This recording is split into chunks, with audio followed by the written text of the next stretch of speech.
Well, welcome back everyone to the fields of Perthshire. It is myself, we have got Paul on the left, we've got Martin on the right, and we've got Sneaky Pete just tucking in on the right hand side. So apologies, it's been almost 2 weeks since we've done the last video. The weather, on and off, has been pretty horrendous, and a lot of the fields had just been ploughed, so walking in them was just impossible. But we're back, we've got high hopes, so let's go and see what we can find. Well, barely 30 seconds in, Martin has got the first coin. Well, half a coin. Strange, it's Queen Victoria, it's the veiled head, so it would be probably from the 1890s into the very start of the 1900s. She died in 1901 or 1902, if I remember rightly, and it is 1 penny. So just strange that it is a half of a 1 penny. Well, first signal for me, and I've got no idea what it is. Initially I thought it was probably or possibly a weight, but it's got an unusual shape and it looks like it's broken off on that edge. So 3 dots on one side and 3 dots on the other. Not sure on that one.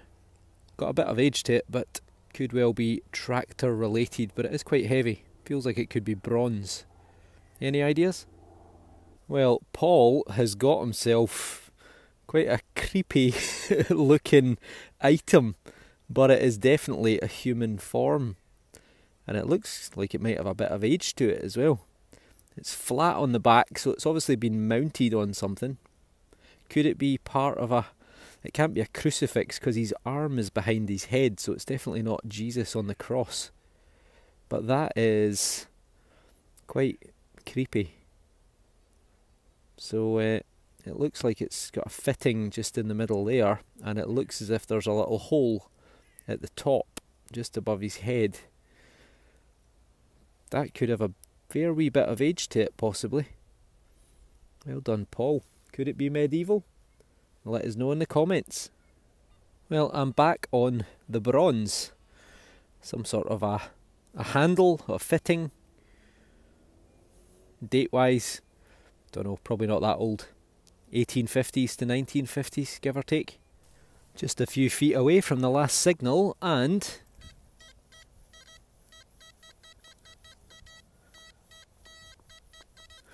sounds like a coin.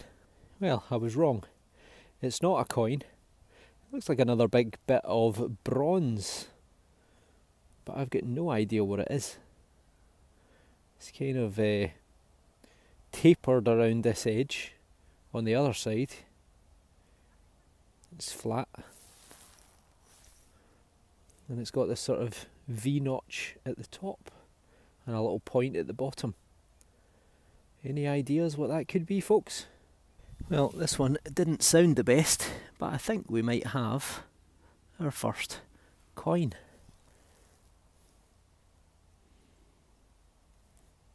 Now, is there a loop on the back?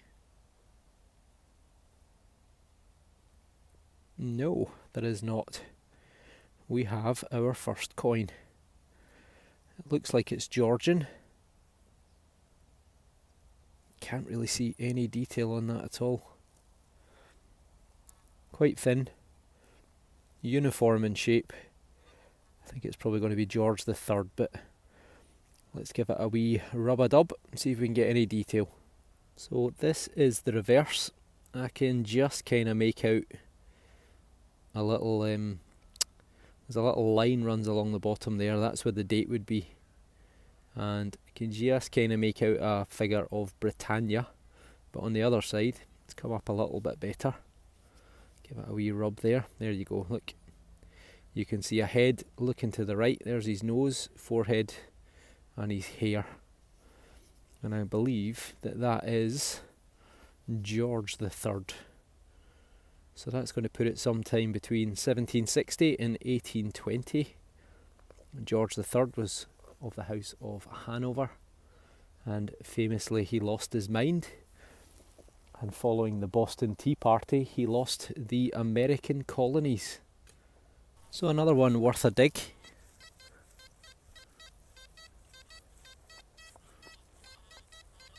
Yeah, sounds alright. Maybe a wee button or something. Not so much for the button or the buckle. It's a nice bit of foil. Here we go, this is Marty's find so far. He's got another one of these little D brooches. We both got one last time we were in this field. Probably from a horse, but it could be clothing related. Probably sometime 1900s. A bit of a zipper. Probably not very old. Less than 50 years I would say. And a bigger iron D brooch, probably off a horse. And a little bit of militaria. MGC. Who do we think MGC are? M for militia? I don't know. Military Grenade Corps, that's what I'm going. Military Grenade Corps. Any suggestions, Paul? No. Something cavalry. Who knows? This one sounds too good.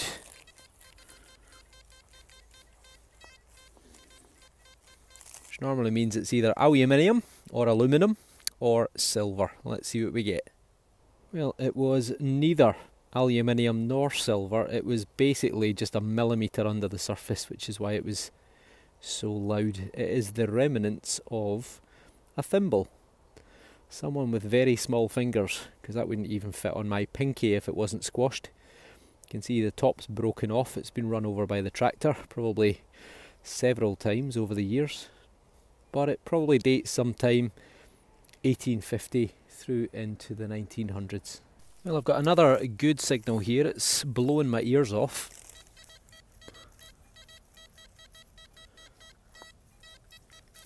So, aluminium, maybe silver, or another thimble. Let's see what we get. So we're out of the first dig full.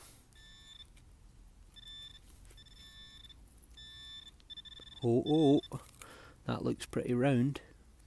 I think it's a button though, slightly dome shaped. It is. I think it is a button. Let's see if we've got a loop on the back. We don't, but I think there's been one just there. Let's see, I wonder if we might get a bit of decoration on it. Give it a little clean up and let's see. Well, it's plain on the back. You can see where the shank would have been attached. On this side, I'm almost certain that this has been decorated at some point. I'm catching little glimpses of things, but it's too corroded. Probably going to be date-wise 17 through to the middle of the 1800s, I would guess. So I think we've got ourselves another sort of buckle-related item. It's got this little sort of clasp in the middle, and a couple of rivets on the back, two more rivet heads, but they're quite crudely made. Look how different they are in size, and they're hammered by hand. Probably a little bit of age to this, could be 17 into the start of the 1800s possibly. Well, I've had the shout from Martin. He's making the walk and he says silver. Let's see if he's telling the truth or not. He is telling the truth. Martin has silver. It's pretty well worn, but that doesn't matter. It is George V. Georgius V, by the grace of God, King of the Britons, Defender of the Faith, Ind Imp, which is Emperor of India. And on the other side, 3 pence, a silver threepence. Is that 1911? I think so, yeah. 1911, so it's not solid silver. I think by this point they were about 50% silver, which is why it is a bit tarnished. But he's got another 3 coins, the jammy swine. Well, that's an interesting one. That's Edward VII. So Teddy, so he ruled just after Queen Victoria, his mother. Didn't rule for very long. He ruled from 1902, which is the year that this one is made. It's 1 penny. I think he died about 1908, 1909. Heavy smoker, 40 fags a day, 20 cigars. And he had to wait about 60 years for his mum to die before he took the throne. He's got another silver. George the Sixth, by the grace of God, King of the Britons. And on the back, Defender of the Faith, Emperor of India, 1947, and it's a silver sixpence. And by this point, I think that they either had almost none or a very, very tiny amount of silver in them. So that's why it's gone this brown colour. And then lastly, it is a turner. He's gone back through time. So this takes us back to the 1600s, probably around the 1660s. That is a turner, which is a 2 pence, a copper 2 pence. There would be a thistle on one side, there would be the letters C and R under a crown on the other. And it's either going to be Charles I, which is 1625 to, when did he get his head chopped off? 1649, I think it was. Or it's going to be his son Charles II, who was restored in 1660 and ruled until 1685. But because it's made of copper, they don't keep very well in the ground. But there would have been a thistle on one side and CR for Charles Rex on the other. But still, it's getting on for 400 years old. It's a shame because it's actually in otherwise quite good condition, but I can't see any obvious detail. Well done, Marty. Well, Martin just as well got a huge dandy button. So these date to the sort of later half of the 1700s. You can see where the loop would have been. It is lightly decorated, a couple of lines around the outside edge and these little punch holes in a circle. And these were worn by dandy boys. They were young metrosexuals, as you'd probably call them now, who used to dress up, and they would wear these elaborate oversized buttons. Also, Martin was on the Google by the power of internet on your phone, and apparently this is the Machine Gun Corps, and it dates to World War I, so 1914, 1918, give or take. So Martin's in with another good find. Not sure what that is. It looks like it's going to be the stopper, possibly, or maybe it's part of a snuff box, something like that, or a little vinaigrette, the lid off a vinaigrette, which would have contained a little sponge with a scent on it for clearing your nostrils, but it's definitely got an insignia or a monogram. Is it an I and an M? Or is it an M and something else? Could it be silver? Can't see any hallmarks on it, but it you know, you would think if you're going to go to the lengths of engraving it, that it probably would be silver. So any ideas on that one? Date wise, I'm guessing it's probably 1850s, 1900s. Well, I'm just going down the very edge of this plough line. Pete's still out in the middle of this field. Haven't heard him shout or scream to say he had anything amazing, but that sounds very good, almost coin-like. Let's see if we can get another one. Out the hole on the second dig. I don't need my pinpointer because I can see it. Now, is it a 10 pence piece spendable? Ooh, I don't think it is. I think we have got silver, we do. We have got a silver early milled coin. You can see the letters G-I-U-S, Gius. It's going to be Georgius, probably George the Third. Fantastic, let's give it a clean up and see what we get. So just before I tell you about my silver, Martin has literally just come over to see it and dug a hole right there. 10 feet, if that, from me. And he's got a broken silver coin. Looks blank on this side, however, on this side, you can just make out the words VIC. So it's going to be Victoria, Queen Victoria. It's probably, for the size of it, it's going to be like a shilling or something like that. What a shame it's damaged and broken, but still, it's a silver coin. Well done, Marty. So back to my coin, Georgius, DG, MBR, FR, ET, HIB Rex FD. So that means Georgius, George I, by the grace of God, King of Great Britain, France and Hibernia, Hibs, or Ireland. Rex FD for Defender of the Faith. This is George the First, and I have never had a silver coin of George the First, so they clearly are not that common in Perthshire in Scotland, and it's a first for me, but I've definitely never had a coin like this. It's got a very clear date at the top of 1723. Letters around the outside that I'm not sure what they mean, however there are some symbols I do recognise. We've got the 3 lions of England and the rampant lion of Scotland. We have got the fleur de lis of France, or the flowers of the lily, because the English kings maintained that they had a right to rule France. Then we've got the harp of Ireland, and then lastly this little symbol here is the House of Hanover, which is now in Germany, because George I was Elector of Hanover, which was part of the Holy Roman Empire. The SS in the C, I'm afraid, don't know what that means. I'm going to have to look that one up.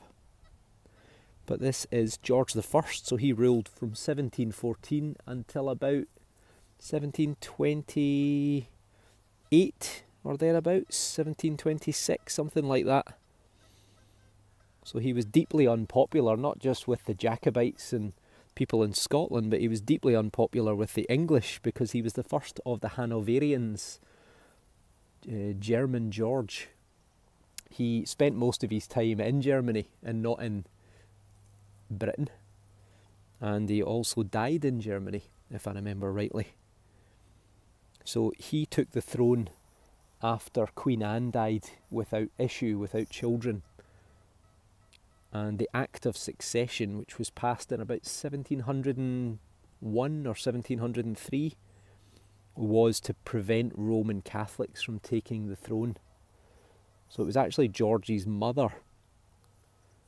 Her name was Sophia of Hanover. She should have taken the throne of England from Queen Anne, but she died suddenly in Germany, in Hanover, if I remember rightly, in a thunder and lightning storm in gardens. She was in formal gardens and she may well have been struck by lightning. So George took the throne in her place and he became the first of the Hanoverian kings. There were actually over 50 people with a greater right to rule Great Britain, but they were all Roman Catholic, descended from the Stuart line, and therefore they were not allowed to rule. So it passed over to the Protestant line of George I. Great coin, over the moon with that, silver as well. Fantastic. Another good signal.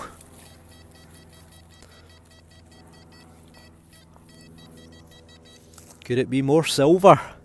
Let's see what we get. Well, definitely not another silver coin. It is in fact a can of Scottish McEwen's export. Another little buckle off this field. Probably had more than 10 off this field. Looks like it's going to be off of a horse harness. And date wise, probably going to be sometime 1750s, probably through until about the 1900s. Right, sounds reasonable, this one. It's in this clod. Does feel quite heavy, might be lead, but I can't see anything sticking out, so let's give it a wee break open. See if we can see anything in there. That's something there. It is. That is a button. So it's a button that may well look familiar to people that have watched my videos before, but it says Blair Gowrie, which is a village about 8 or 10 miles away from where we are just now, but there's quite a few of these that I've had. But it's a find, probably dates to sometime around the sort of late 1800s through to the early 1900s. So that's Martin's coin that he just got. He just came over to show me. Queen Victoria, 1 penny, Nice colour on it, nice patina. You can just make out the number 6 and 1, so it's going to be 1861. Nothing for me, but Fletch has just shouted from the corner of the field over to my right, and he says he's got hammered silver, so let's go and see what he's got. Well, he was not lying, he has got a hammered silver coin. Looks like it's probably going to be a sixpence. Pause, I think that's Deus, which is God. Something, something. I'm not very good with my my Latin.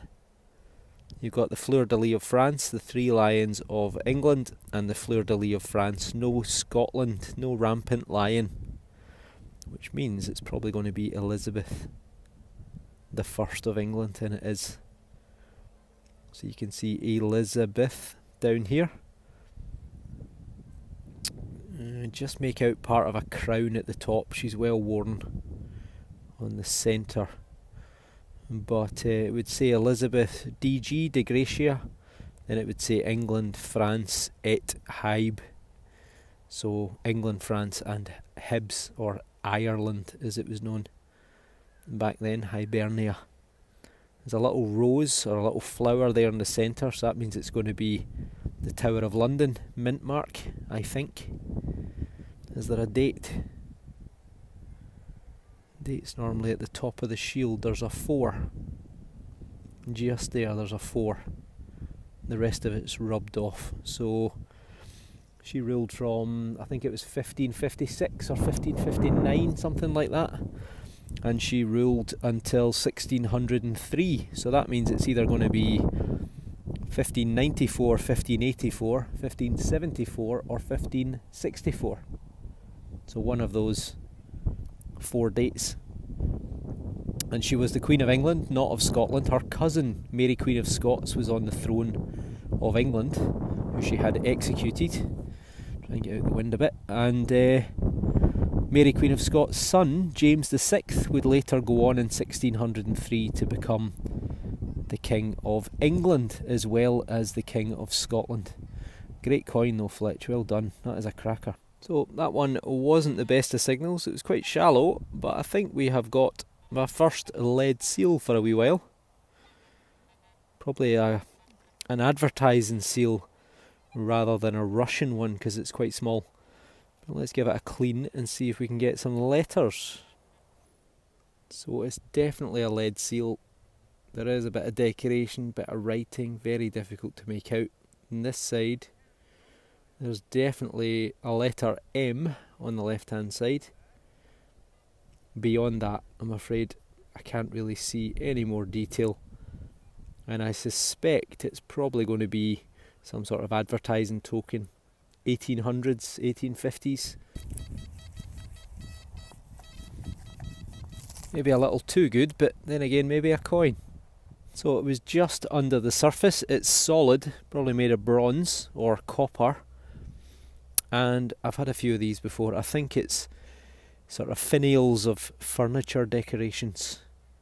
Probably from the late Georgian or the Victorian period. So sometime in the late 17 through into the late 1800s. If you think otherwise, because I'm always intrigued as to what they might be, then let me know. So the hammered kid returns with another coin. It's quite toasted.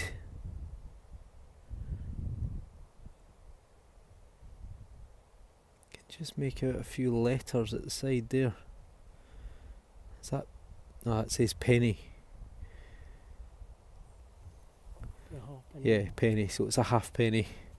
There we go, there's the other bit there. H-A-L-F, half penny, so that's the reverse. God, what a mess it's in. Your 400-year-old coin was in better nick.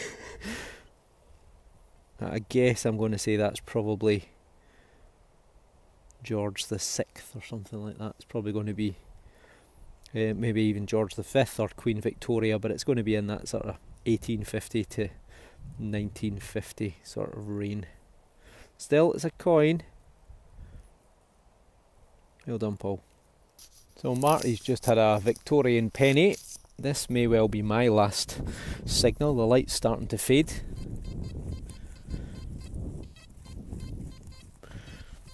Not the best, but Pete's had enough. He's away home with a pocket full of lead and iron. He's not had a great time. And Fletch is somewhere over in the bushes in the distance. God knows what he's up to, but I've certainly not seen anything since he found his creepy little figure. So let's see what this one might be. Well, it did sound a little bit ropey. That is going to be my final signal of the day. It is a piece of coke, a hot rock, piece of sort of charcoal, so it's mineralised and gives off a magnetic signal when it's not made of metal. But I got that beautiful milled silver coin, George the First. As far as I know, that is the first George the First silver coin I've ever had. So over the moon with that. Thanks for watching.